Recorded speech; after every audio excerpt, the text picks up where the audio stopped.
Assalamualaikum warahmatullahi wabarakatuh. Ketemu lagi dengan saya hanya di Rimpak Channel. Jadi pada kali ini kita sedang di kebun, sedang bercocok tanam. Jangan lupa ngopi dulu.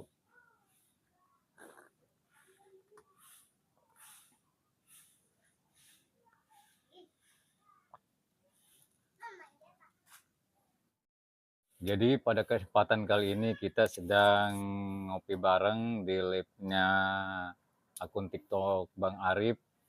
Di sini pada kumpul semua antara Muhibin dan para mukiman. Jadi kebanyakan tuh mukimat itu pada mati kutu ya, dengan narasinya Muhibin ulama dan habaib. Jadi ini khusus para mukimat, dia tidak berkutik, cuma mendengarkan komen-komen doang yang tidak jelas.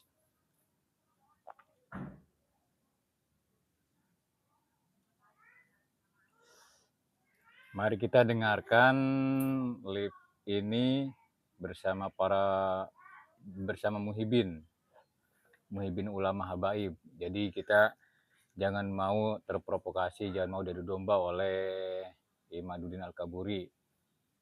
Kita tetap jaga ukhuwah Islamiyah antara ulama dan habaib. Jangan mau dipecah belah oleh mukiman. Mari kita dengarkan opini dari Bang Arif. Percaya begitu saja gitu loh. Lah orangnya itu masih hidup, Mufti Yaman, ketika ditanya apakah benar, tidak betul, bohong itulah. Ini kan apa ya, fitnah gitu loh, fitnah. Jadi memang saya tulis di situ pakarnya fitnah sudah 3 ya. 3 saya tunjukkan bahwa Imaduddin itu sering berbohong. Apakah datanya ada? Ada, saya punya. Itu saya upload itu. Cuma kan orang tidak terbiasa membaca, itu kan sering saya upload itu kebohongan Imaduddin itu. Ya, salah satunya yang 3. Banyak lagi yang keempat.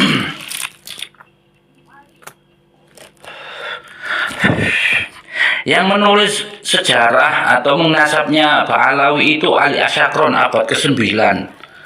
Imaduddin mengatakan itu 550 tahun.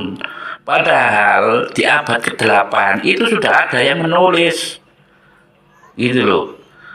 Bahkan itu seorang raja sekaligus seorang ulama dan ahli sejarah. Bayangkan presiden yang menulis ini presiden sekaligus ulama, sekaligus seorang ahli nasab, sekaligus ahli sejarah. Nah, itu nama kitabnya Saniyah Awal Mawahib Haniyah. Itu ada, itu abad ke-8. Jadi Imaduddin tidak melihat di situ, atau mungkin dia tidak pernah meneliti, tidak tahu kitabnya. Jadi syukur asal-asalan. Yang pertama kali menulis Ba'alawi adalah abad ke-9 Ali Asyakron. Lah itu sudah dari situ saja sudah jelas salah, sudah keliru gitu loh. Lah kenapa kok mereka kok percaya? Ya memang mukimat ini kan SDM-nya rendah, jadi dia tidak mau memverifikasi perkataan Imaduddin apakah benar, mencari kan. Setelah dicari, diteliti, ternyata banyak kitab sebelum abad ke-9, abad ke-8 ada, abad ke-7 ada, bahkan abad ke-5 juga ada. Bahkan saya bisa menampilkan tahun 446 Hijri ya. Kita tahu 381 Hijri Ubaidillah itu meninggal. Bahkan ada kesaksian di 460 Hijri ya. Itu sejaman.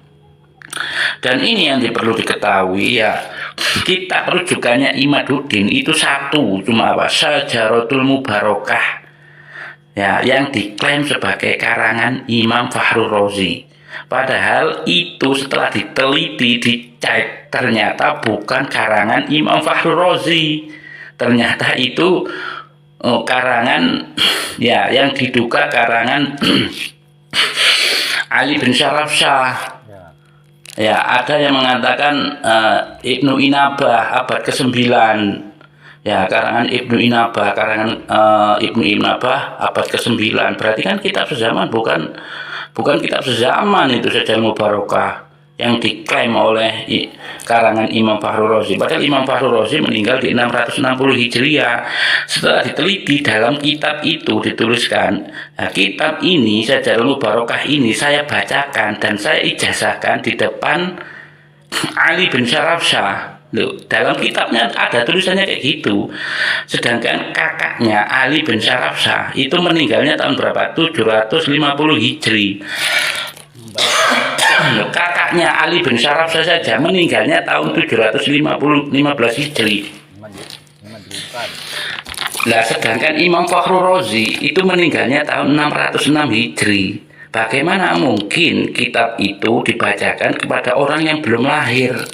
Nah, berarti ini bukan karangan kitabnya Imam Fakhrul Razi. Ya, Imam Fakhrul Razi, dan di situ kitabnya itu banyak dari memuji orang-orang Syiah. Ya, sedangkan Imam Fakhrul Razi itu orang Ahlussunnah wal Jamaah. Ya, Imam Fakhrul Razi itu ulama dari Ahlussunnah wal Jamaah. Di dalam kitabnya itu Syajarul Mubarakah banyak menulis dan memuji dari ulama-ulama Syiah. Nah, kayak gitu. Kalau misalkan orang mukimat itu baca kitab, ya mukimat jangankan baca kitab, baca Al-Quran saja tidak bisa. Mereka itu lebih pintar baca Bible. Aneh kan sih. Jadi kalau baca Al-Quran tidak bisa, mereka bisanya baca Bible.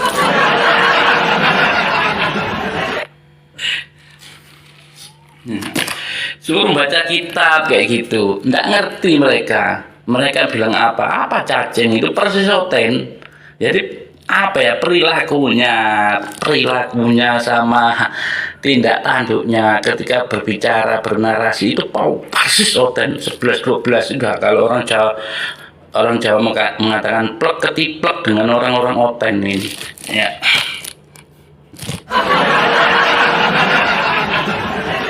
Kalau narasi tidak pernah pakai data, kalau bicara nggak pernah pakai dalil, ya. Dan mukimat pada masuk tuh, pada rungkad, tidak berani menjawab narasinya Bang Arif ini. Cuma asumsi, cuma tidak bilangnya apa, imani saja. Ya. Imani saja, ya persis sama Oten itu. Imaduddin merokok juga ya, merokok dia dari dulu merokok, bahkan istrinya berapa itu Imaduddin itu. Itu ada yang mengatakan istrinya 3 ya, Imaduddin itu istrinya sudah 3.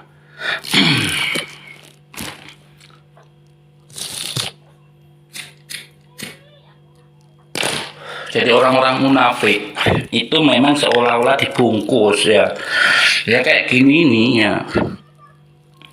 Orang-orang munafik itu kelakuannya sendiri disembunyikan ya, tapi menuduh pada orang lain ya.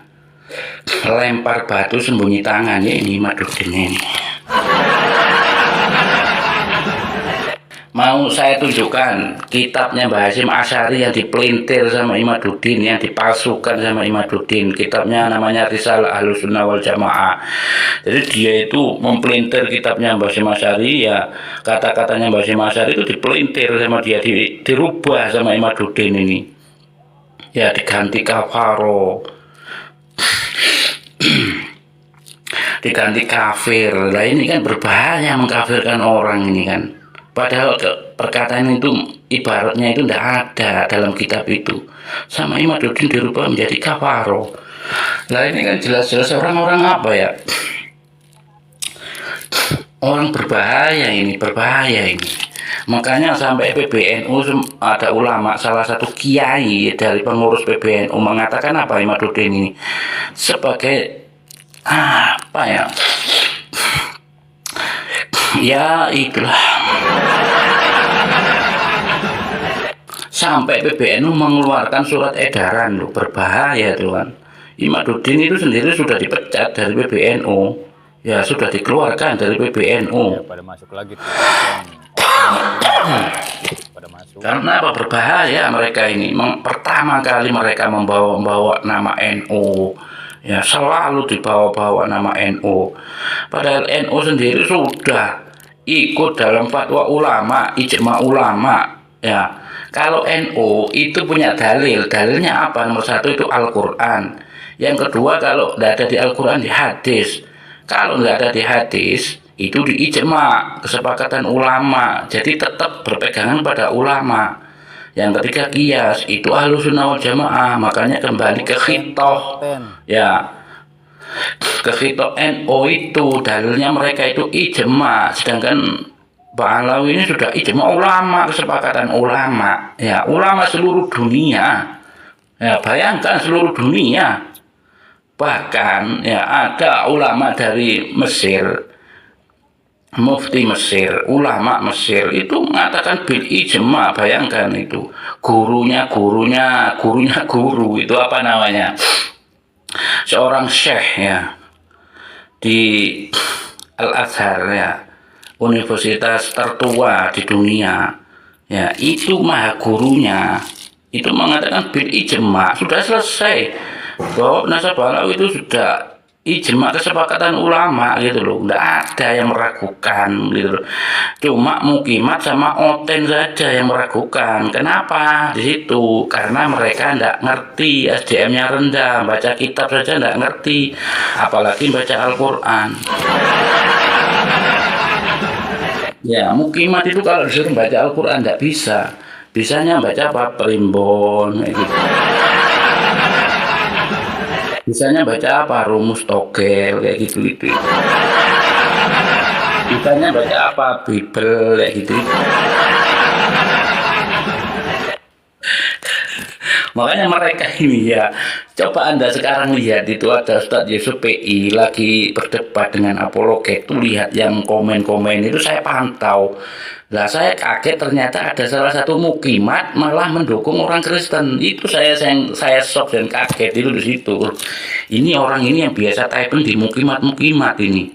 Jadi Mukimat ini ketika dinasab, kenapa di sini kok dia typing ya, malah mencela Ustadz Yusuf PI itu. Bahkan dia memframing siapa? Ustadz Yahya Waloni gitu loh. Yang mengatakan Ustadz Yahya Waloni karena berseberangan dengan Imaduddin akhirnya meninggal. Nah, persis kayak Mukimat ini, persis sudah narasinya sama. Kita tahu Ustadz Yahya Waloni meninggalnya dalam keadaan husnul khotimah, orang yang sukses. Ya, orang yang sukses itu kayak gitu itu. Kita semuanya kepingin meninggal kayak begitu kan, kondisi kayak begitu dalam keadaan husnul khotimah. Itu yang kita cari orang Islam itu gitu.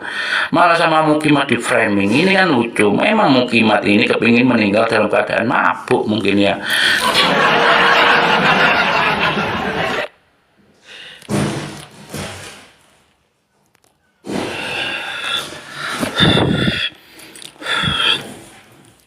Kalau narasi itu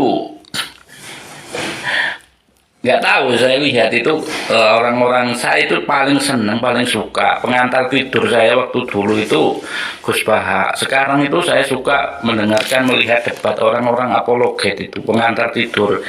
Jadi kalau saya itu mendengarkan apologet itu lagi berdebat dengan orang-orang oten, itu saya itu dengarkan itu senang, dapat ilmu gitu loh, gimana sih kualitasnya orang-orang oten itu kan. Lah ketika saya mendengarkan itu kok saya mesti teringat sama Mukimat ya, kok ini kok bahasanya orang-orang oten ini kok narasinya kok sama dengan Mukimat ini. Kalau berbicara nggak pakai data, nggak pakai rujukan, nggak pakai kitab, apa ya, syukur nyerocos saja gitu.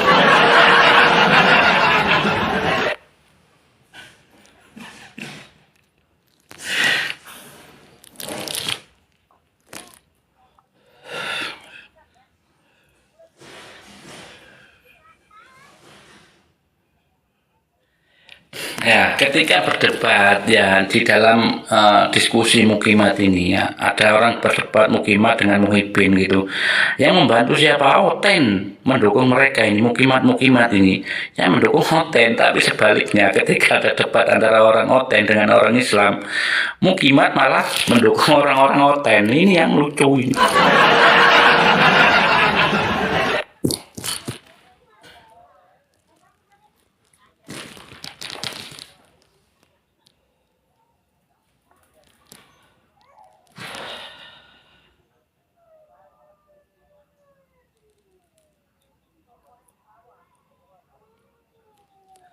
Ngerokok baik, iya ngerokok baik.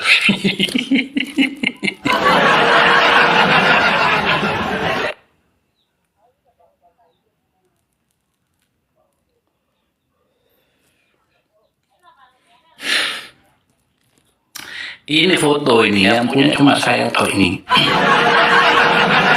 Karena saya itu memang benar-benar mencari kebohongan-kebohongan Imaduddin dan ternyata sering, bukan sering aja apa ya di atas sering itu lebih dari 4 kali itu apa ya? Ya pembohong, saya bilang. Imaduddin ini pembohong, nah, pembohong kelas berat ini bahaya ini bagi umat Islam. Kenapa? Karena dia ini memakai kayak begini tapi berbohong. Ini yang berbahaya ini. Ya, bicaranya itu selalu berbohong. Makanya ketika dia diajak diskusi, diajak debat secara langsung, tatap muka, ketemu, tidak berani. Kenapa? Karena takut dengan kebohongannya dia. Takut ya, kebohongannya terungkap. Kita tahu di balik Imaduddin ini ada tokohnya yang apa yang menjadi sutradara ada ya. Jadi ketika Imaduddin diajak debat dengan siapapun ya, dengan siapapun ini ya, itu dia akan menolak, tidak mau. Kenapa? Karena takut kebongkar kebohongannya dia gitu loh.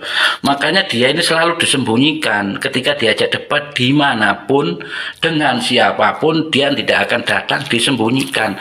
Kalau sampai ketemu berdebat langsung ya dengan siapapun, wassalam, dia selesai dia. Karena apa? Kita tahu narasinya semuanya bohong, kitab-kitabnya juga bohong ya. Nah, kalau kita verifikasi kembali ternyata semuanya itu bohong gitu loh. Yang ada di tesisnya Imaduddin ketika diteliti semuanya itu ternyata bohong semuanya, termasuk salah satunya kitab yang jadi rujukan ya paling utama primernya apa? Syajaratul Mubarakah. Ternyata itu bukan karangan Imam Fakhrul Razi. Lah ini kebohongan-kebohongan kayak gini ini perlu diungkapkan pada orang-orang yang awam. Ya khususnya mukimat yang SDM-nya rendah, tidak ngerti. Kalau mukimat ini kan kita sampaikan kayak gitu kita tidak paham. Kenapa? Karena pendukungnya banyak dari Oten ya. Oten itu kalau kita tunjukkan bahasa Arab atau Al-Quran itu dibilang cacing sama mereka, itu bahasa cacing. Sama mukimat itu ketika suruh baca Al-Quran tidak bisa, tapi bicara masalah agama ini kan repot mukimat ini.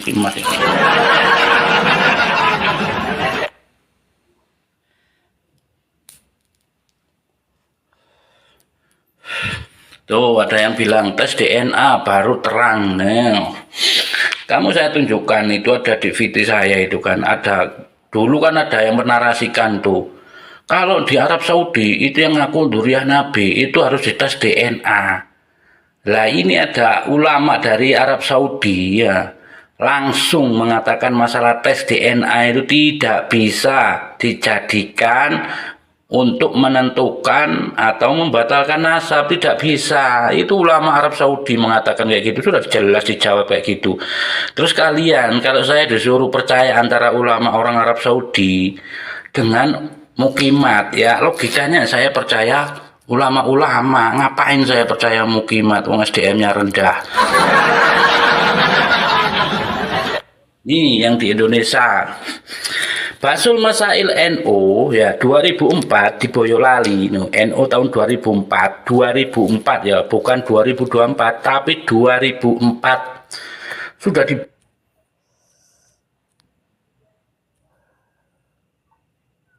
lama terdahulu ya itu paham sebetulnya bukan tidak paham ya mukimat aja yang tidak paham itu kan. Basul Masail NO itu hasilnya apa? Tes DNA sama, tes DNA untuk jarak jauh itu tidak bisa untuk menentukan atau membatalkan nasab itu tidak bisa, hasilnya kayak gitu. Ya kenapa kok nggak bisa? Nih secara syariat Islam nih kita ngomong hukum ya syariat Islam itu kan dicontohkan ketika ada orang laki-laki dan perempuan itu melakukan hubungan zina dan dia mempunyai anak, kalau dites DNA secara biologis dia menyambung secara biologis. Tapi secara syariat Islam, hukum Islam, peraturan Islam, anak hasil zina itu tidak bisa dibinkan kepada bapaknya. Karena apa? Karena hasil zina dari perbuatan yang melanggar hukum Islam. Ya, jadi tidak bisa dibinkan kepada bapaknya. Yang satu, yang kedua apa? Anak hasil zina tidak mendapatkan waris dari bapaknya. Jadi dia tidak mendapatkan waris, ya. Yang ketiga apa? Anak hasil dari zina itu tidak bisa diwalikan ketika menikah. Nah, paham? Gak sampai di sini Mukimat? Masa enggak paham? Itu dasarnya itu di situ syariat Islam. Ya, kalau jarak dekat memang bisa 99,99% bisa. Ya, tapi kalau jarak jauh itu nonsen, omong kosong, tidak bisa. Nah, itu. Tapi mereka tetap aja kayak gitu kan. Kenapa ya? Karena memang SDM-nya rendah, jadi tidak ngerti apa-apa, cuma hanya ngecaprut aja. Syariat Islam gak ngerti, tentang hukum-hukum Islam gak ngerti. Ini Mukimat ini ngertinya apa ya kira-kira ya?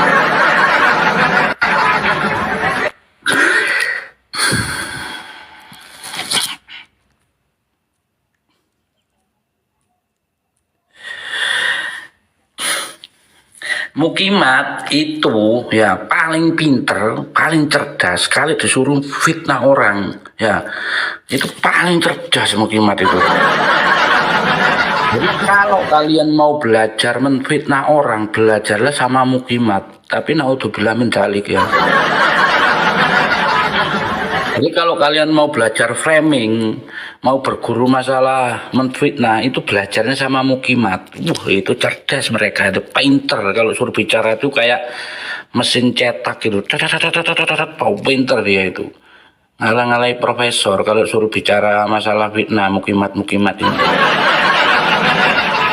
Tapi ketika disuruh dimintai dalil, dimintai data, dimintai rujukan, ya langsung plonga-plongo kayak apa ya? Kayak tikus kecemplung got itu loh, persis itu.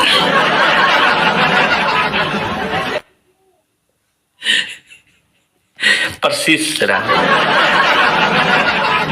Nggak ngerti datanya mana, kitabnya mana, dalilnya mana, nggak ngerti Mukimat itu. Ya, kalau suruh fitnah, wah cerdas mereka.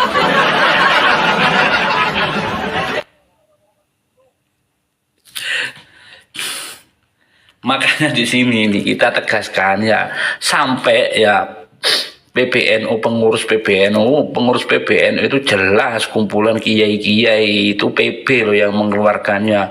Jelas itu fatwa dari ulama-ulama, kiai-kiai. Hati-hati dengan orang yang memecah belah umat Islam, ya.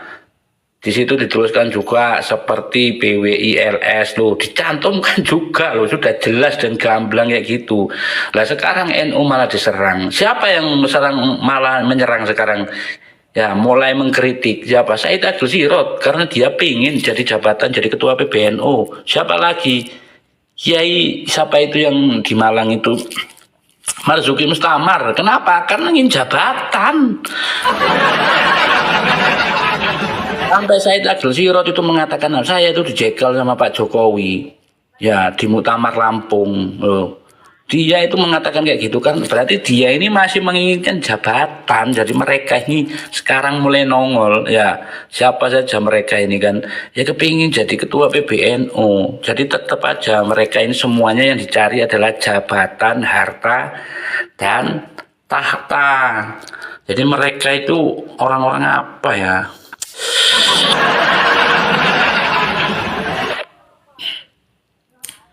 Jabatan, harta, dan tahta, tetap aja sama duit dan duit gitu.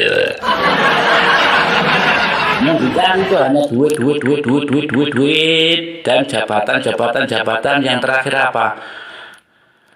Wanita, ya, wanita.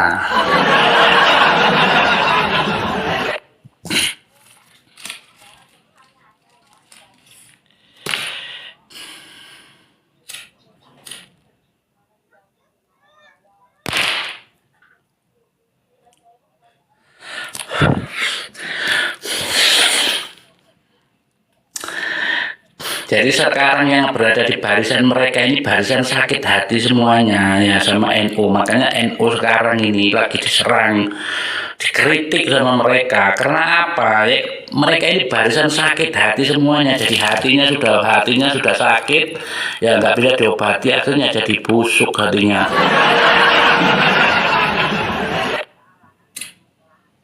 Maka kita jaga NU ya, kita ini sebagai nahdliyin ya, kita itu mencintai siapapun, ulama-ulama, kiai-kiai, habaib, semuanya yang berdakwah meneruskan perjuangan Rasulullah ya, yang berdakwah meneruskan ajarnya Nabi Muhammad ya, kita cintai, kita hormati semuanya ya.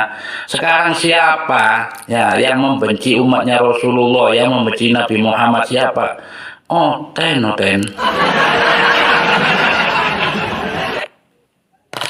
Dan siapa yang mendukung mereka? Ya Mukimat. Dan Imaduddin ini yang mendukung siapa? Oten. Jadi Imaduddin ini didukung oleh siapa? Oten.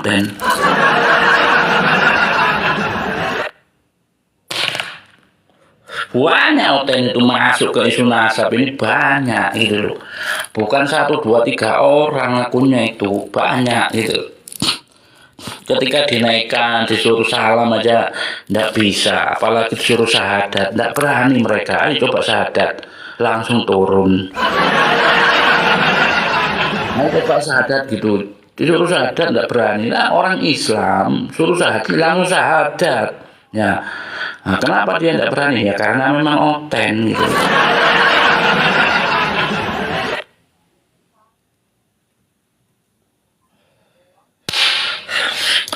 Gini loh, ini kita lihat, kita itu kalau membandingkannya, ada siapa saja yang mendukung ya, yang mengakui nasab Alawi itu, kita lihat ya, ulama-ulama siapa saja yang mendukung Imaduddin dan ulama siapa yang mengakui nasab Alawi. Ini saya sebutkan ya. Ulama yang mengakui nasab Alawi nomor 1 yang masih hidup siapa? Gus Baha, orangnya alim, orangnya ahli tafsir, ahli hadis ya, orangnya bisa dipercaya. Gus Baha 1. Yang kedua siapa? Pimpinan tertinggi Nahdlatul Ulama, Rais Am PBNU Kiai Haji Miftahul Ahyar, pernah menjabat sebagai ketua MUI loh, ketuanya ulama ya, Kiai Haji Miftahul Ahyar itu ya. Yang terdahulu siapa? Kiai Haji Maimun Zubair, jelas kan kayak gitu. Yang lebih tua lagi mana, siapa? Kiai Haji Hasyim Asy'ari. Siapa lagi? Banyak, Mbah Hamid Pasuruan, siapa lagi? Mbah Khalil, siapa lagi? Syekh Nawawi Al-Bantani. Tuh. Yang ada di barisan Imaduddin, siapa dia? Siapa mereka? 1. Wasi. 2. Siapa? Fuad Pleret. 3. Siapa? Mama Kupron. Terus milih kayak begitu saja, nggak bisa. Ini kan aneh, lucu gitu loh. Kalau kita itu kan orang cerdas, kalau kita orang punya otak, akal kita sehat ya.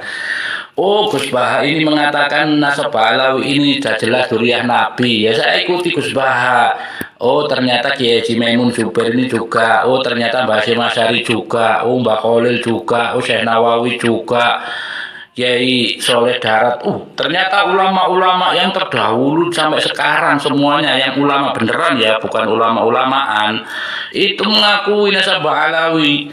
Ya, terus siapa yang di seberang mereka? Wasi, Fuad Pleret, terus Abbas Buntel, terus siapa lagi itu? Mama Hufron lah. Ini kalau kita bandingkan antara kuning-kuning ya, 2 kuning-kuning emas ya, jelas kayak Gus Baha itu kan kuning-kuning emas. Walaupun mereka itu ada di dalam lautan yang dalam, itu tetap berkilau ya loh. Ya. Seperti Mbah Hasyim Asy'ari, Syekh Nawawi, Mbah Khalil, walaupun di dalam lautan paling terdalam itu tetap kelihatan berkilau gitu loh. Lah kalau buah pleret, wesi ya wesi. Itu sama kuningnya, cuma kuning-kuning di atas kali. Lah itu. Masa tidak bisa membedakan antara kuning emas dengan kuning-kuning di atas kali? Ini keterlaluan Mukimat ini memang.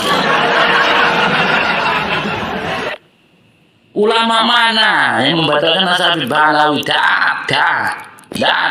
Coba ulama mana? Ya. Terus nakobah mana yang membatalkan Nasabih Ba'alawi? Tidak ada. Sebaliknya, ulama mana yang melakukan Nasabih Ba'alawi? Buakeh wis.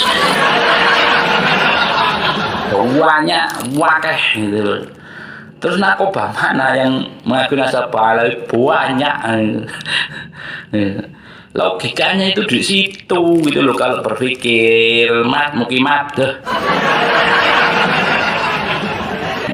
kayak gitu aja nggak bisa membedakan antara kuningnya emas dengan kuning di atas kali. Ini keterlaluan memang Mukimat ini. Bahkan Mbak Ismail sendiri mempunyai guru dalam ilmu hadis. Beliau mengambil ilmu hadis ketika di Mekah selama mondok 6 tahun di Mekah. Itu salah satu gurunya itu dari Ba'alawi. Siapa namanya? Ya, Habib Husain bin Muhammad Al-Habsyi. Siapa dia? Itu kakak dia itu mufti di Mekah waktu itu tahun 1908. Loh kayak gitu lo baca kayak gitu Mukimat masa enggak ngerti. Mufti di Mekah waktu itu ya bergurunya sama beliau dalam ilmu hadis. Jangan hina Kiai Pribumi, saya hina Muimaduddin ini pembohong ya. Karena apa? Karena saya sudah mempunyai bukti minimal 4 kali dia itu berbohong ya. Sudah banyak saya ada di VT saya itu bukan di ini ya, ini akun ini. Akun siluman ini.